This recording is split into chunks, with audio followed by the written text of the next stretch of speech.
Bueno, seguimos ahora con el tema de punteros y vamos a ver parámetros de una función de tipo punteros a tipos de datos int, float y char. Hemos visto que cuando llamamos a una función y le pasamos un tipo de dato char, int o float, lo que sucede es que se hace una copia de dicha variable en el parámetro de la función. Ahora veremos el primer uso real de punteros en el lenguaje C. Cuando uno quiere modificar una variable char, int o float en una función, lo que hacemos es pasar la dirección de la variable y que la reciba un puntero. Vamos a hacer mediante un problema ver este concepto. El problema dice, confecciona una función que reciba como parámetro las direcciones de dos variables enteras y le cargue a los apuntados por dichas variables dos enteros. Vamos a resolver, se trata del ejercicio 146. Bueno, en el ejercicio 146 vamos a incluir primero los archivos estándar y o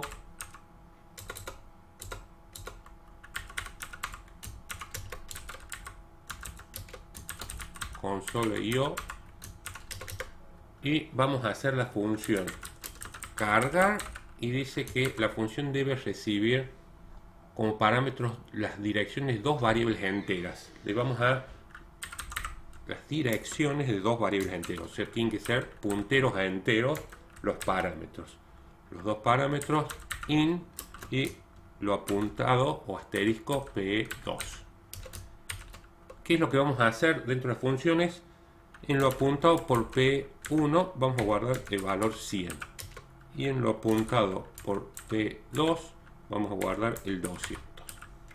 Ahora vamos a llamar desde la función main, vamos a definir dos variables enteras, como ya conocemos y hemos trabajado en las primeras clases. Llamaremos a la función cargar y le vamos a pasar, no podemos pasar x1 y x2, porque x1 es de tipo entero y el parámetro es puntero tipo datos enteros. Entonces lo que podemos pasarle es la dirección de x1 y luego pasar al segundo parámetro la dirección de x2. Si luego imprimimos los contenidos de x1, que es un entero, y el contenido de x2, lo indicamos x1, x2,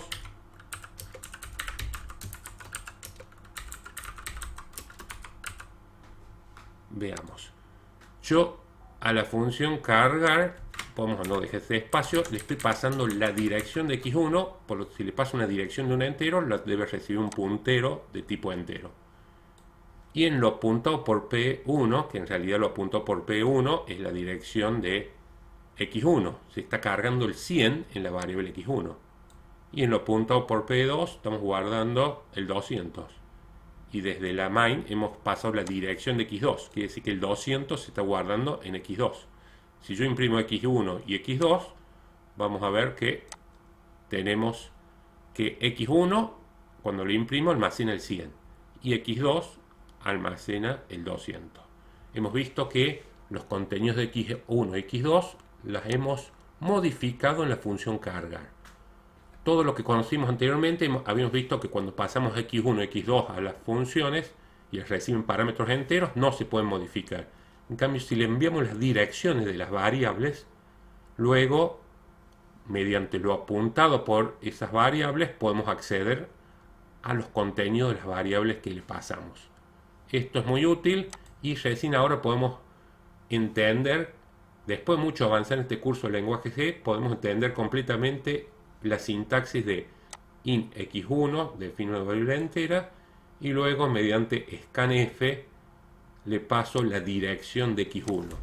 ¿Sí? Acá si lo traemos y recordamos,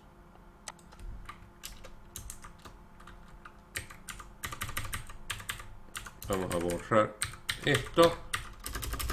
Lo que estamos haciendo acá, cuando llamo a la función scanf, le estoy pasando la dirección de x1. Quiere decir que la función scanf, si viéramos el código fuente, la recibe un puntero de tipo entero en este caso, para poderla modificar. Entonces, Para entender lo que es pasar la dirección de una variable, le antecedemos el ampersand. ¿Sí? Si yo ejecuto, acá estamos cargando un entero, ese entero 56 se ha cargado en la variable x1.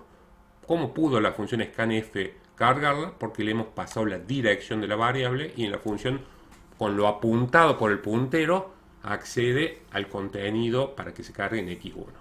Bueno, acá hemos visto entonces el primer ejemplo donde tiene sentido utilizar punteros. O sea, cuando una función queremos que modifique variables enteras, float, char, lo que hacemos, le pasamos las direcciones de las variables, las reciben punteros y dentro del algoritmo de la función accedemos a lo apuntado por el puntero y cargamos datos en las variables que le hemos pasado. Bueno, con esto queda la explicación. Gracias.